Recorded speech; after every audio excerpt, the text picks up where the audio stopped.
함께 나누고 싶은데요. 오늘은 이제 전도 시리즈 우리가 지금 계속해서 살펴보고 있는데 전도 시리즈 세 번째 시간입니다. 그래서 제목은 Must Do List라는 제목으로 함께 말씀을 나눠보도록 하겠습니다. 여러분에게는 버킷리스트가 있습니까? 버킷리스트?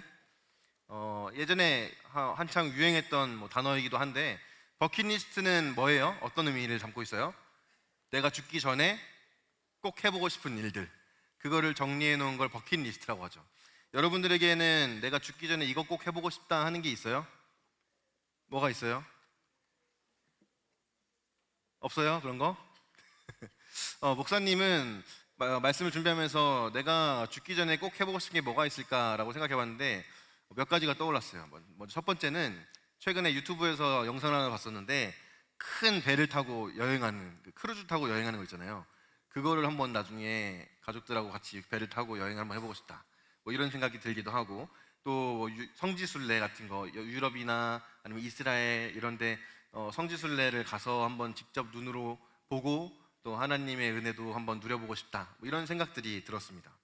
아마 우리 모두에게는 한 가지씩 혹은 두 가지씩 혹은 더 그 이상으로 각자에게 나 이거 꼭 해보고 싶다 하는 버킷리스트가 다 있을 거라고 생각해요. 그런데 여러분들은 그리스도인입니까? 그리스도인? 나는 그리스도인이다. 손 들어볼까요? 여기 손 안 들면 이상해져요. 나는 그리스도인이다. 네, 거의 다 손을 드는 것 같은데 나는 그리스도인이다. 우리가 그리스도인이라고 할 때 그리스도인에게도 죽기 전에 꼭 해야 하는 일들이 있습니다. 이걸 버킷리스트라고 표현하지 않고 저는 must do list라고 표현하고 싶어요. 꼭 해야만 하는 일. 그리스도인이 죽기 전에 꼭 해야 하는 일들이 있는데 그게 뭘까요? 예배가 될 수도 있고 선교가 될 수도 있고, 또 우리가 지금 시리즈 설교를 통해서 계속 살펴보고 있는 전도가 될 수도 있겠죠. 여러분, 그리스도인에게 있어서 꼭 해야만 하는 일들이 있다라는 것을 성경에서는 아주 명확하게 이야기를 하고 있는데요. 우리가 오늘 말씀을 통해서 그 꼭 해야만 하는 일, 특별히 전도에 초점을 맞춰서 살펴볼 건데, 전도는 우리가 어떻게 대해야 하는가에 대해서 좀 생각해보는 시간들을 가져봤으면 좋겠습니다. 여러분, 버킷리스트와 그리스도인의 머스트두 리스트의 가장 큰 차이가 뭔지 아세요? 버킷리스트는요, 하고 싶어요. 그런데 반드시 해야 하는 건 아닙니다. 상황이 되면 혹은 기회가 주어지면 해도 돼요. 그런데 그런 게 아니라면 하지 않아도 됩니다. 그런데 머스트두 리스트는 반드시 해야만 하는 사명이라는 겁니다. 이 전도라는 것을 생각해 볼 때도 마찬가지예요. 전도는 그리스도인들에게 있어서 반드시 해야만 하는 사명입니다. 선택이 아닌 사명이라는 거예요. 우리 함께 말씀을 한번 읽어볼까요? 디모데후서 4장 1절과 2절 상반절만 한번 읽어보도록 하겠습니다. 시작. 하나님 앞과 살아있는 자와 죽은 자를 심판하실 그리스도 예수 앞에서 그가 나타나실 것과 그의 나라를 두고 엄히 명하노니. 2절입니다. 너는 말씀을 전파하라. 여러분, 디모데후서는 사도 바울이 로마 감옥에 gat혀서 이제 마지막으로 쓴 편지입니다. 죽기 직전에 이 감옥 안에서 디모데에게, 그리고 많은 성도들에게, 앞으로 이 글을 읽게 될 많은 믿음의 후배들에게 사도 바울이 전한 편지예요. 그런데 그 편지에서 사도 바울이 뭐라고 이야기합니까? 엄히 명한다. 하나님과 그리스도 예수 앞에서 엄히 명하노니 뭐 하라고요? 너는 말씀을 전파하라. 말씀을 전파하라 라고 엄중한 명령을 전달하고 있는 겁니다. 여러분, 말씀을 전파한다라고 할 때 말씀이 무엇입니까? 하나님의 말씀이고 하나님이 우리에게 주신 메시지죠. 조금 더 구체적으로 이야기한다면 예수 그리스도의 십자가의 복음입니다. 예수 그리스도의 십자가의 복음을 내가 들었고 내가 알고 있다면 그것을 전파하는 것은 모든 그리스도인들에게 반드시 해야만 하는 사명이라는 것을 사도 바울이 이야기하고 있다는 거예요.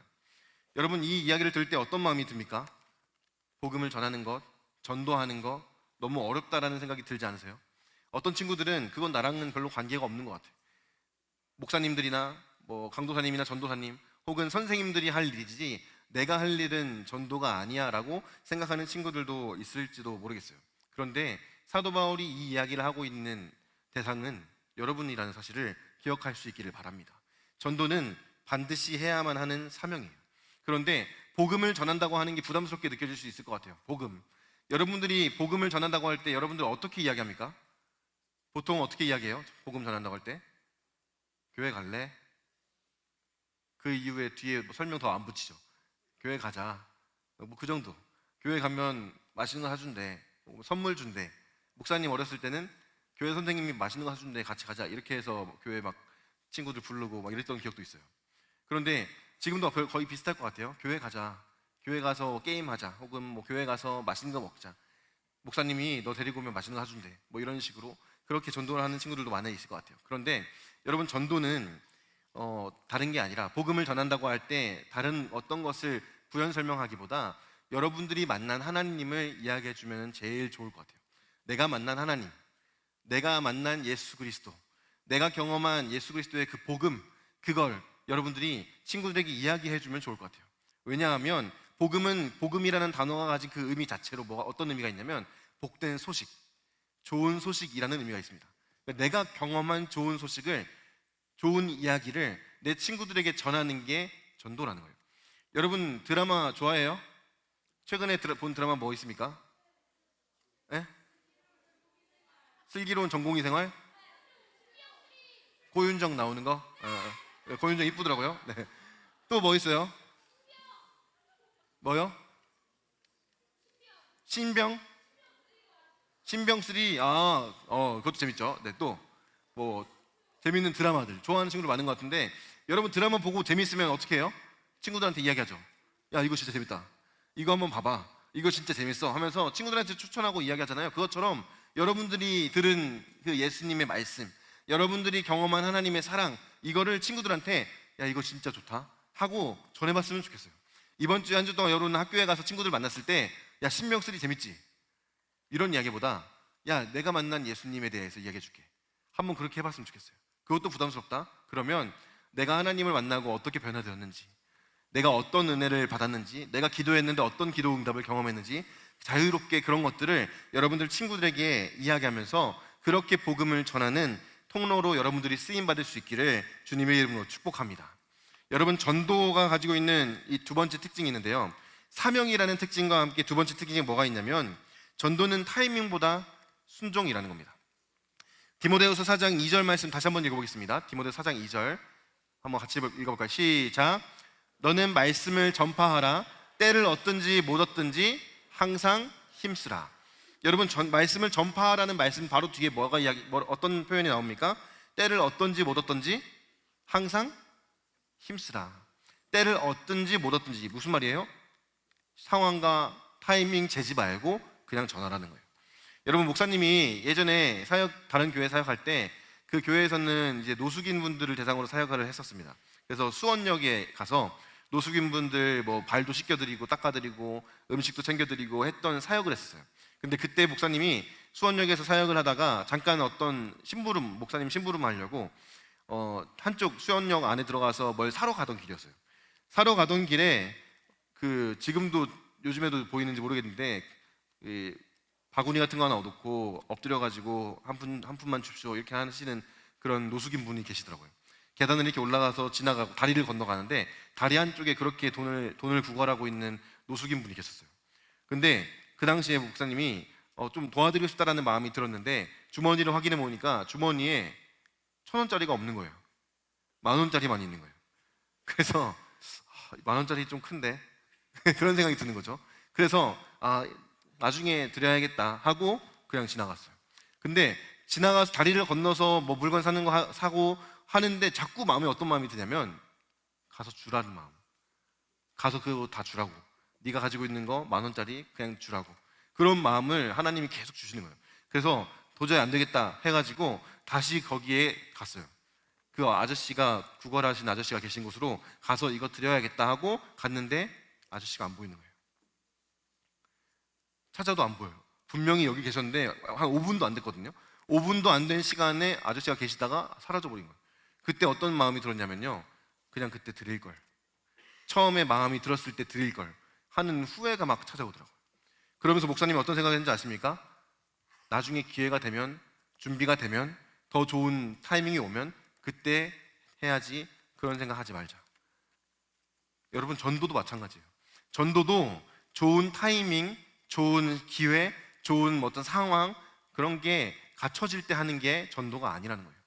사도 바울이 뭐라고 이야기합니까? 때를 얻든지 못 얻든지 전도를 하라고 말하는 거예요. 여러분들이 사랑하는 여러분들의 친구들에게 혹은 가족들에게 때를 얻든지 못 얻든지 여러분들이 만난 예수님을 증거하는 것이 우리 모두의 사명이라는 사실을 기억할 수 있기를 바랍니다. 그래서 여러분 이번 주에 친구들을 만날 때 다음에 해야지, 이번 말고 내년에 해야지, 혹은 다음에 좀 더 내가 더 믿음이 좋아지면 해야지, 그런 생각이 있는 친구들이 있다면 그러지 마세요. 지금 하나님의 말씀에 순종하기를 선택하는 저와 여러분들이 될 수 있기를 바랍니다. 여러분 다 기억해야 할 게 뭡니까? 전도의 완벽한 타이밍은 없다는 거예요. 전도의 완벽한 상황은 없습니다. 그냥 지금 당장 해야 되는 게 전도라는 거예요. 좋은 상황을 기다리고, 내가 조금 더 믿음이 좋아지기를 기다리고, 내가 좀 더 말을 잘 하기를 기다리는 게 아니라 하나님의 말씀에 순종에 앞서는 우리 JIM 청소년부가 될 수 있기를 주님의 이름으로 축복합니다. 그때 여러분들의 입술을 통해서, 여러분들의 삶을 통해서 놀라운 하나님의 역사가 일어나게 될 줄로 믿습니다. 그렇게 우리가 쓰임 받게 되는 거예요. 여러분, 목사님이 지난주에 JIM 청소년부 예배에 없었거든요. 목사님이 지난주에 필리핀에 의료 선교를 다녔어요. 의료 선교. 필리핀에 이제 해외 의료 선교 팀에 목사님이 들어가서 의료 선교를 갔어요. 목사님은 의료인이 아닙니다. 그런데 의료 선교를 가게 돼서 우리 의사 선생님들, 간호사 선생님들 같이 팀을 짜서 필리핀에 갔다 왔어요. 5월 2일부터 7일 수요일까지 이렇게 갔다 왔는데, 가서 이제 선교를 하면서 다른 분들은 뭐 소아과 선생님은 소아과 진료를 보시기도 하고, 또 뭐 내과 선생님들은 내과 진료를 보시기도 하고, 또 우리 중학교 1학년 8반 어딨죠? 우리 이용근 선수셨는데 한방 진료도 이렇게 하시고, 침도 놔주시고, 부항도 쓰시고, 선생님이 멋져 보이죠? 네. 네. 대단한 선생님입니다, 여러분. 1학년 8반 자부심을 가지세요. 자, 그리고 또 이제 뭐 지금 사진은 안 넣었는데 뭐 외과, 피부과 뭐 이런 진료도 하시면서 뭐 특별히 그 필리핀에는 그 어떤 포경 수술을 애들이 많이 하더라고요. 그래서 포경 수술을 못 받는 친구들한테 포경 수술도 해주고, 수술도 직접 하고, 피부과 관련된 수술도 하고, 그렇게 의료 선교를 했어요. 목사님은 뭘 했냐? 목사님은 이 진료를 다 받고 나오시면 약국에서 약까지 타가지고 나오시잖아요. 그러면 오시는 분들을 다 기도를 했어요. 이렇게 기도를 하면서 축복 기도를 했는데, 처음에는 뭐 어떻게 기도해야 될까 고민하면서 이분 아픈 부분을 낫게 해주시고, 이분의 삶 가운데는 평안 주시고, 뭐 그런 축복 기도를 하다가 기도 제목을 바꿔야겠다 생각이 들어가지고 목사님이 기도를 했거든요. 많을 때는 한 260, 70명 하루에 하고, 뭐 적을 때는 한 170명 뭐 이렇게 막 기도를 맨날 했는데, 기도하면서 목사님이 이분 예수님 만나게 해주세요. 하나님 만나주세요. 이분 좀 만나주세요. 이분의 삶이 변화될 수 있게 해주세요. 이런 식으로 기도 제목을 좀 바꿔가지고 축복 기도를 하면서 그렇게 의료 선교 사역을 했습니다. 근데 그러면서 이 어른들만 만난 게 아니라 애들을 많이 만났거든요. 사진 한번 보여주겠어요? 애들 사진. 귀엽죠? 눈이 엄청 초롱초롱 빛나는 친구들인데, 이 친구들 말고 다른 친구들도 여럿을 만났는데, 이 친구들 사진을 목사님이 준비한 이유가 있어요. 이 친구들 이제 사진을 이렇게 띄워주면 보면은 다 어린 친구들이거든요. 5살, 6살, 제일 많은 친구 9살 뭐 이랬던 친구들인데, 이런 친구들이 이제 만나가지고 목사님이 기도도 해주고 대화도 나누고 하는데 이 마음이 너무 아픈 거예요. 왜 마음이 아팠냐면, 이 필리핀에 있는 친구들, 특별히 우리가 선교하는 지역에 있는 친구들은 굉장히 어려운 지역에 있는 친구들이거든요. 그러다 보니까 기본적인 교육을 못 받습니다. 기본적인 교육도 못 받고, 그리고 기본적으로 이 위생 교육도 제대로 못 받아요. 만났던 친구들 대부분이 다 이빨이 다 썩어 있어요. 양치도 제대로 안 하다 보니까 이빨이 다 썩어서, 필리핀은 뭐 신경치료 이런 게 없어요. 그냥 썩으면 무조건 발치, 마취도 안 하고 발치. 그래서 어금니가 싹 없고, 뭐 막 이가 없는 친구들도 많이 있더라고요. 근데 그러면서 이 친구들을 보는데, 이 아이들이 너무 불쌍하다, 너무 안타깝다는 생각이 들었어요. 단순히 못 살아서가 아니라 예수님을 만나고 다른 인생을 살 수도 있는데 아직도 예수님 모르는 친구들이 이렇게 많구나, 이런 생각이 들더라고요. 그러면서 목사님 마음에 어떤 마음이 들었냐면, 이 어린 친구들이 요즘엔 필리핀 애들은 영어를 잘 안 배운대요. 그래서 영어를 잘 못하는데, 저기 티셔츠 입은 친구 중에 2022년 티셔츠 입은 친구 있죠. 이 친구는 영어를 조금 하더라고요. 목사님이 영어로 이제 물어보면서 너 혹시 꿈이 있니? 물어봤어요. 근데 이 친구가 자기 꿈이 있대요.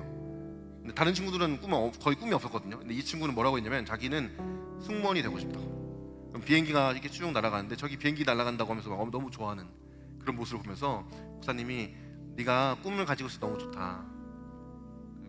그 꿈을 이루기 위해서 공부도 열심히 했으면 좋겠다. 근데 그거보다 더 중요한 게 있어. 네가 예수님을 믿었으면 좋겠어. 목사님이 그렇게 이야기를 했어요. 목사님 마음에 저 친구한테 복음을 전해야겠다라는 마음이 확 들더라고요. 그래서 네가 예수님을 믿었으면 좋겠다. 너 예수님 알아? 라고 물어보니까 이 친구가 자기는 모른대요. 예수님을. 예수님이 너를 사랑하셔. 예수님이 너를 너무 사랑하셔서 너를 찾고 계신다고. 교회가 있는데 이 동네에 교회가 있는 건 안 돼요. 그래서 그 교회에 꼭 가봤으면 좋겠다 네가. 그렇게 이야기를 하는데 목사님의 마음에 어떤 마음이 들었냐면 그런 마음이 드는 거예요. 내가 지금 예수님을 전하지 않으면 이 친구는 어쩌면 평생 예수님을 들어보지 못할 수도 있겠구나. 왜냐면 목사님은 선교 끝나면 다시 한국으로 오잖아요. 그럼 그 친구는 그냥 또 거기서 신발도 제대로 못 신고 막 돌아다니면서 지저분한 손으로 음식 먹고 그렇게 살 거거든요. 그러니까 그 친구들 보는데 이게 마지막일 수도 있겠고 내가 전하지 않으면 이 아이는 예수님에 대해 들어볼 수 없을 수도 있겠다라는 마음이 갑자기 강하게 들었어요. 그래서 예수님이 너를 사랑하신다. 네가 예수님을 꼭 믿었으면 좋겠다. 그리고 꼭 네 꿈을 이뤘으면 좋겠다. 그렇게 축복해주고 기도해주고 했었어요. 근데 여러분, 저는 필리핀 친구들을 보면서 너무 못 살아서 불쌍하다가 아니라 예수님을 제대로 믿지 못해서 불쌍하다는 마음이 들더라고요. 그러면서 한국에 있는 수많은 청소년들이 떠올랐어요. 얘네랑 다를 게 뭐가 있을까? 좀 더 좋은 환경에 좀 더 많은 걸 누리면서 살고 있을 뿐이지 진정한 소망인 예수 그리스도를 알지 못한 채 살아가는 많은 친구들이 있잖아요. 이 자리에도 있을 수도 있고 여러분들이 만나는 수많은 친구들이 그 대상일 수도 있습니다. 너무 불쌍하더라고요. 여러분들이 목사님이 가졌던 마음을 똑같이 가져봤으면 좋겠어요. 내가 전하지 않으면, 내가 예수님에 대해 이야기하지 않으면 이 친구는 예수님을 평생 들어보지 못할 수도 있다. 내가 아니면 누가 전할까? 여러분, 그런 마음을 한번 가져봤으면 좋겠어요. 그래서 복음을 전한다, 전도한다는 게 부담이 아니라 내가 꼭 해야겠다라는 사명으로 여러분들의 마음에 새겨질 수 있었으면 좋겠습니다. 여러분들이 사랑하는 친구들, 여러분들이 가장 친한 친구들, 여러분들이 예수님을 전하지 않으면 어쩌면 평생 예수님에 대해서 들어보지 못한 채 지옥을 향해서 달려갈 수도 있습니다. 그 친구들을 예수님에게로 인도하는 복음의 통로로 우리 모두가 쓰임받을 수 있기를 주님의 이름으로 축복합니다. 여러분 기억하세요. 전도는 선택이 아닌 사명입니다. 전도에는 좋은 타이밍이 있지 않습니다. 타이밍이 아니라 순종이 앞서야 됩니다. 이번 한 주 동안 그 사명을 순종함으로 감당하면서 우리 리프렌즈데이 이 사역을 통해서 수많은 친구들이 예수님을 만나고 변화된 인생을 살아갈 수 있게 되기를 바랍니다. 그래서 나만 그 기쁨을 누리는 것이 아니라 내 친구들도 함께 그 기쁨을 누리는, 우리 아까 스키 드라마에서처럼 그렇게 친구들을 교회로 초청해서 하나님을 기쁘시게 해드리는 우리 모두가 될 수 있기를 바랍니다.